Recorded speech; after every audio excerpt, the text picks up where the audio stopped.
Welcome to the Beauty Equation podcast, where beauty meets biology, psychology, and art history. This podcast is hosted by myself, Dr. Christelle Oliver-Dussault, Dr. Harpreet Lotay, and a beauty industry expert, Amanda Manholt. This is your space to reclaim agency over aging and beauty on your terms. We're cutting through the noise with evidence-based insights and real talk about aging, self-perception, and modern treatments. No quick fixes, no fluff. Just honest conversations to empower you to define beauty for yourself. Welcome back to the Beauty Equation. I'm Dr. Christelle Oliver-Dussault. And I'm Dr. Harpreet Lotay. And I'm Amanda Manholt. And today we thought we would focus on radiofrequency microneedling. Our episode on microneedling had a lot of positive feedback, so we thought it'd be useful to go over what it is, how it works, and when you might consider to have a treatment with radiofrequency microneedling. So, Amanda, do you want to maybe start us off with how that might come up in the consultation? Ooh, okay. Well, radiofrequency microneedling is a mouthful, but more than a mouthful. It's a great treatment for people that are looking to improve collagen production in their skin. So I often, people will say, well, what's the difference between microneedling and radiofrequency microneedling?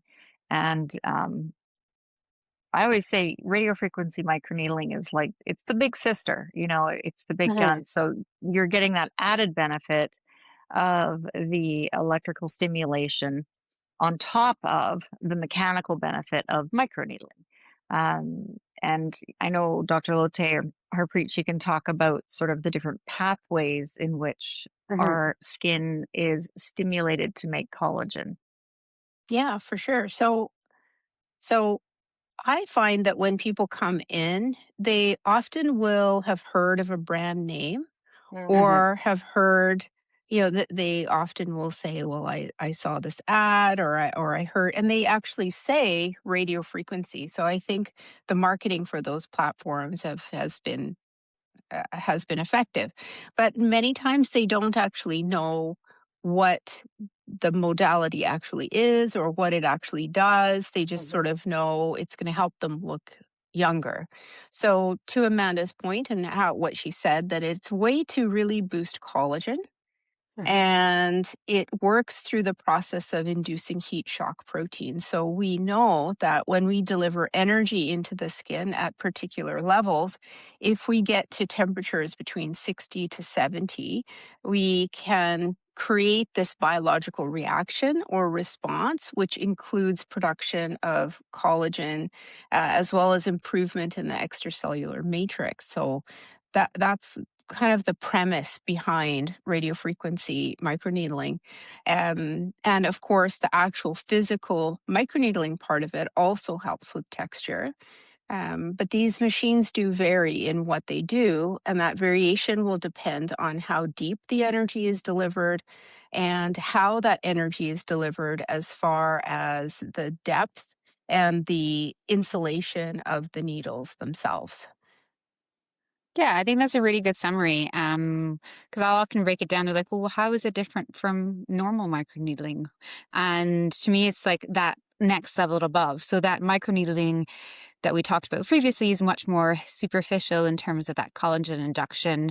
And with the radio frequency, that heat, you're bringing in a second pathway to cause some remodeling at the level of the dermis, that deeper skin layer. And what I find quite useful about it is that there are different depths that the needle can go to, which is really important when you're thinking about the skin on the face, because around the eyes, the skin is very, very thin.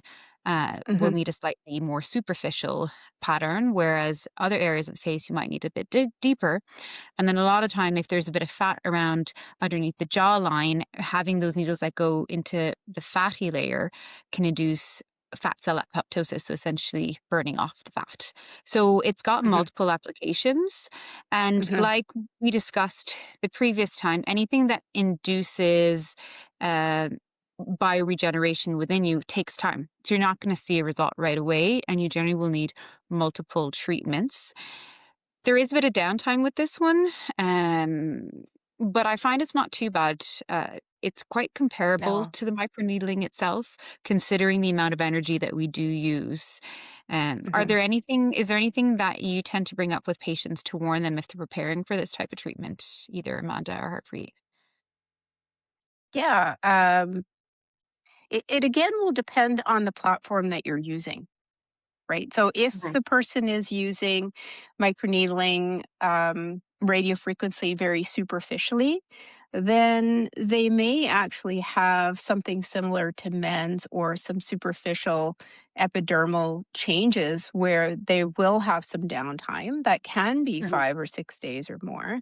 And then the precautions are going to be the same as for any laser. Though that particular machine, if it's very superficial, will not be a good choice for people with highly melanated skin, and you're not going to want to expose yourself to sun. mhm, And it's not good for people who don't have good wound healing. So it really is so dependent on the platform itself. Whereas mhm, if you're using a platform like Morpheus 8, where the depths are quite variable and you're mhm, treating deeper dermal layers, you're not using this resurfacing tip, the mhm. precautions are much less. So Yeah. when I had that particular treatment, I had really no downtime. I went Mhm, out for dinner that night. And nobody was the wiser. mhm. Of course, I didn't have any change to my face or my skin. That happens over a number of months, as Yeah. you mentioned. And then you have machines that are sort of in between where you're doing both layers. So again, it's so very, very, very machine dependent. And it's almost a shame to clump them all into one thing Yeah. just based on the modality because it really does. The machine, the platform matters. Yeah, and that kind of light base treatment. So we have multiple different lasers. It's the same thing with Yes. radiofrequency microneedling, Yeah, and that's something that exactly. will come up in the consultation depending on where you go. Um, I know myself when I had my treatment, I had very little downtime as well, first and third time, Mhm.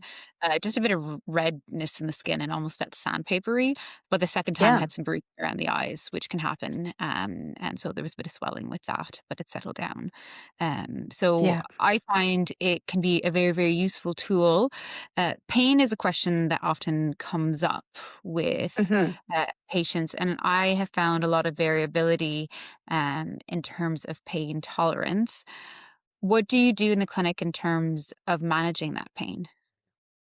So I think for one thing, talking people through what to expect. This is a very, new environment for most people. So it's important that Mhm, they know what's going to happen. So we let people know. Well, first we're going to put numbing on your face, and we cover the entire area that we're going to treat. We're going to let that sit for 45 minutes or up to an hour, and then remove the numbing. And you'll also have the choice of using something to help with nerves because, when you're sitting in that position, when you're having something done that's slightly annoying, mhm. verging on uncomfortable,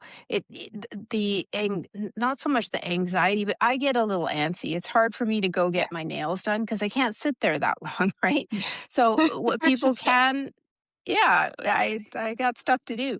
So having something to help people relax, it helps us. There are clinics that will use things like Pronox, which is laughing Mhm, gas, which will help. Same thing, helps people relax. mhm, And then for very deep treatments. So we use radio frequency for deeper types of treatments to mhm, melt fat.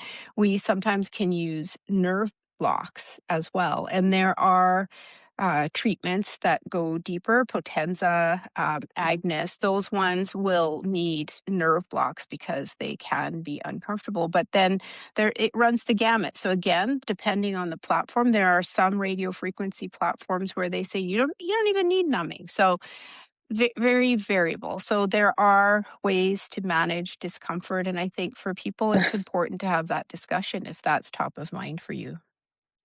Yeah. I think overall, it's a very good treatment in the right patient, like we've said with multiple other treatments. And then also Hmm. this one, uh, you really require a technician that knows what they're doing, because there's a bit of 100%. science and dexterity behind it and understanding the anatomy. So, Yeah. having a technician who is very comfortable with the machine and very good at assessing faces can make a big difference in terms of treatment outcomes and also reducing risk of adverse events. Is there Yeah, this anyone who shouldn't have this treatment? I think that if you have a history of keloids and poor wound healing, I would steer you away from anything that you're having this type of energy delivered through needles. Mhm. Um, that's one thing. And then if you are highly melanated, I would be cautious about the type of microneedling you're having done. And again, it becomes even more paramount the experience of the provider. Mhm. And then depending on the machine, some machines require a grounding pad because you are creating energy or electricity within the skin. That's the energy Yeah. modality. It's not laser. So if you have an implanted device, especially near or around, because we can do body treatments with radiofrequency Yeah. too, we would not want to treat you if you have an implanted electrical device. And Yeah. some machines that require grounding, you cannot have it done if you have an implanted device at all. So that's the main thing. And of course, we still don't tend to treat people who are pregnant or breastfeeding just because there's some ancillary things that you might do, like medication or topicals that we Yeah. can't necessarily do when you're pregnant or breastfeeding. So that would be another precaution. But and I did want to speak to your point about technician, the Mhm. importance of technician, because there's been a lot of noise in the market around Yeah. adverse effects Yeah. with microneedling, specifically Morpheus. It's a very powerful platform, It and is. it's available for a very wide variety of people with technical capacity to buy. So that's created some issues. So it's very, very technician dependent. Somebody who, as you said, knows the depth of the layers, knows how the face ages, where you want to keep fat, where you want to treat fat. That's so, so, so key. And so, we're really blessed to have somebody who's done like one of the Mhm. most numbers of treatments in North America, actually. So like Yeah. that's the kind of experience you want to look for, and something else to ask about as well. Yeah, because it's unlike, the microneedling we previously talked about. This targets multiple different layers. There's Yes. electricity, like you mentioned, Mhm. the risk to burn the skin if you use too much energy in the wrong level. And you want to be able to achieve some skin tightening, maybe a bit of loss of fat, but in the right area. And Mhm. overall, it really does help that texture in the skin as well, too. So it's a Yeah. tool that in the right hands has, wonderful, wonderful results. Yeah, it's a fantastic tool, and I'm so glad we have it in our armamentarium because there's nothing else that we have, like no laser that goes that deep. Mhm, So we can get this sort of lifting, tightening, collagen mhm, stimulation with very little downtime. So it's one of my personal favorites, mhm. and I hope we've demystified that a little bit for people today. Yeah, I think we've kind of covered, most of the information that you need to know if it's something that you're looking into, and the conversation will probably go in a little bit more depth on a personal one-to-one assessment in whatever clinic you attend to.